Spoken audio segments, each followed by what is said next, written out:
Olá, hoje a nossa conversa é sobre a transformação digital no setor público. Sabe, aquela coisa de resolver um monte de coisa do governo pelo celular, pelo computador, que, sei lá, nos anos atrás parecia coisa de filme, né? Mas hoje já é bem real em várias áreas. Pois é, uma mudança e tanto. E para guiar a gente nessa análise, olha, temos um material bem variado aqui. Desde guias do próprio governo federal, tipo os 10 passos para a transformação digital, Que são bem práticos, né? sim, e cursos online da Escola Virtual Gov sobre segurança da informação, que é um ponto-chave. Temos também as leis, os decretos, sabe? Tipo a Lei do Governo Digital, a nova estratégia nacional que saiu agora para 2024-2027. Fundamentais para entender a direção. Exato.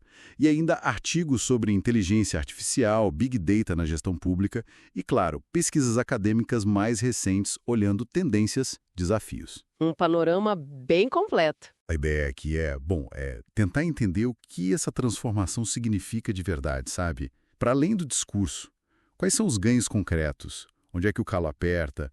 E para onde a gente está indo? Olhando exemplos como o GovBR e até o que acontece lá fora.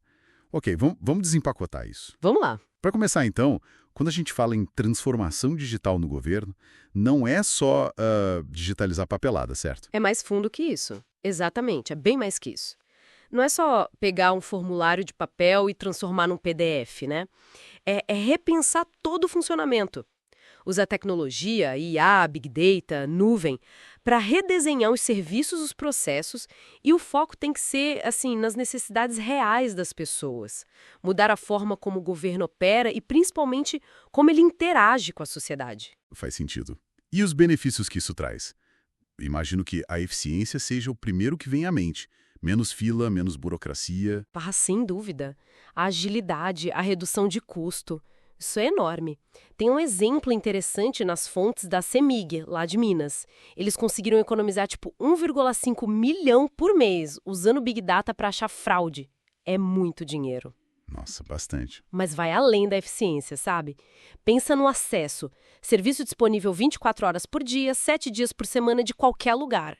A plataforma gov.br tenta fazer isso, né? Unificar os serviços federais. Sim, o gov.br centraliza muita coisa. E tem outros exemplos bons, como o Poupa Tempo, em São Paulo. A assistente virtual deles, a Poupinha, nossa, já trocou mais de 130 milhões de mensagens. Agiliza demais o atendimento. Isso também deve impactar a transparência, né? Deixa mais claro o que o governo anda fazendo. Sim.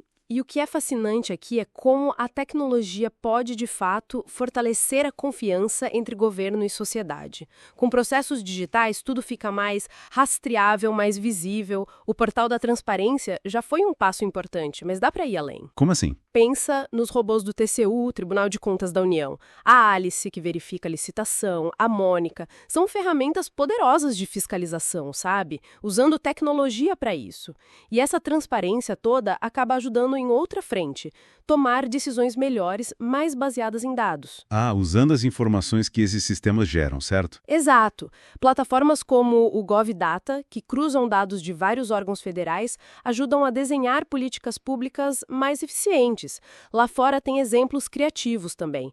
Em Pittsburgh, nos Estados Unidos, usaram IA para prever onde tinha mais risco de incêndio, para otimizar a prevenção, né? Que interessante. E ainda tem o lado da inovação, da sustentabilidade, menos papel, mais estímulo para a economia digital, são muitos ganhos potenciais. Aqui é onde fica realmente interessante. Como é que isso está sendo organizado no Brasil? Tem um plano mestre, digamos assim? Tem sim, existe uma estrutura legal e estratégica para isso. A Lei do Governo Digital, que é de 2021, já traçou princípios importantes. Foco no cidadão, plataforma única, essas coisas. Certo, a Lei 14.129. Isso. E mais recentemente, em maio de 2024, saiu o decreto que atualizou a Estratégia Nacional de Governo Digital para o período 2024-2027.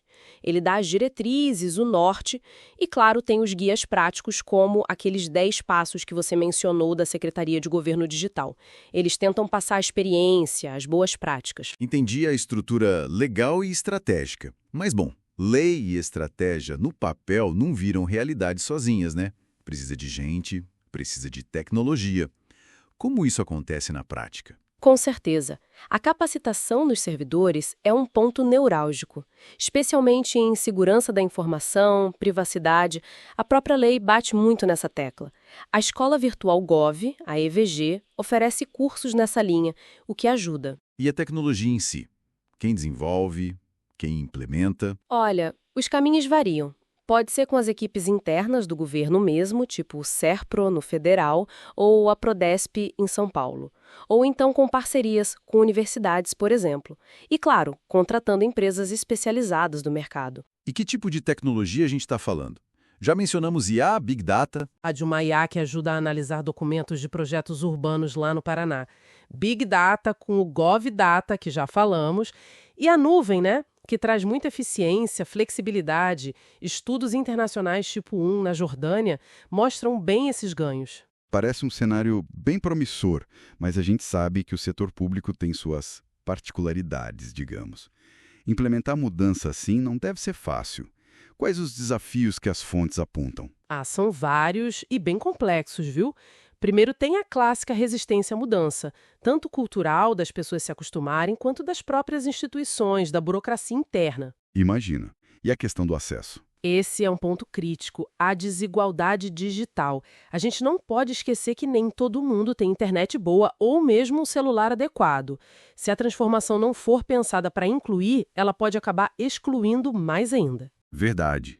E do lado mais técnico, de gestão? Aí entra a interoperabilidade, ou a falta dela, né? É um problemão. Basicamente, sistemas de diferentes órgãos muitas vezes não conversam entre si. Isso gera um retrabalho danado, dificulta usar os dados de forma integrada. E para o cidadão é péssimo ter que dar a mesma informação 1000 vezes. Sim, quem nunca passou por isso? Pois é. E tem a capacitação constante dos servidores, que precisam aprender a usar as novas ferramentas. E, claro, segurança. Proteger os dados das pessoas de ataques cibernéticos é fundamental. Uma preocupação enorme e constante. E tem também aquele risco, né? De só digitalizar o processo antigo, sem mudar a lógica. Só colocar uma maquiagem digital na burocracia de sempre. Exatamente. Uma das pesquisas menciona justamente isso, o risco de criar plataformas digitais super complexas, mas que no fundo só replicam a lentidão antiga. Aí gera mais frustração. Por isso é tão importante ter liderança forte nessa área, comunicar bem o que está sendo feito e, olha, um ponto crucial, envolver os cidadãos, ouvir as pessoas nesse processo todo. Isso levanta uma questão importante sobre como garantir que a tecnologia sirva a todos e que realmente melhore a vida das pessoas, né? Perfeito. A tecnologia tem que ser ferramenta para um fim maior. Serviço público melhor, mais justo, acessível para todo mundo. Não pode virar outra barreira. Então, o que tudo isso significa, afinal? Acho que fica claro que essa transformação digital do governo é uma maratona, não uma corrida de 100 metros. É contínua, cheia de potencial, sim, mas também cheia de obstáculos. A promessa está lá. Serviços mais ágeis, transparentes, fáceis de usar. Mas para isso virar realidade mesmo, tem que encarar de frente a segurança, a inclusão, a capacitação e essa governança toda que é bem complexa. Exato. E talvez como uma reflexão final para quem nos ouve. A gente pode pensar um pouco além só da eficiência, da conveniência, que são importantes, claro, mas como é que essas ferramentas digitais todas podem ser usadas para fortalecer a própria democracia? Será que a gente consegue evoluir de um modelo onde o governo só entrega serviço digital para um outro onde a tecnologia ajuda a criar uma colaboração mais profunda com a sociedade, tipo, para definir junto as prioridades, para co-criar soluções para os problemas públicos? Fica aí a provocação para a gente pensar.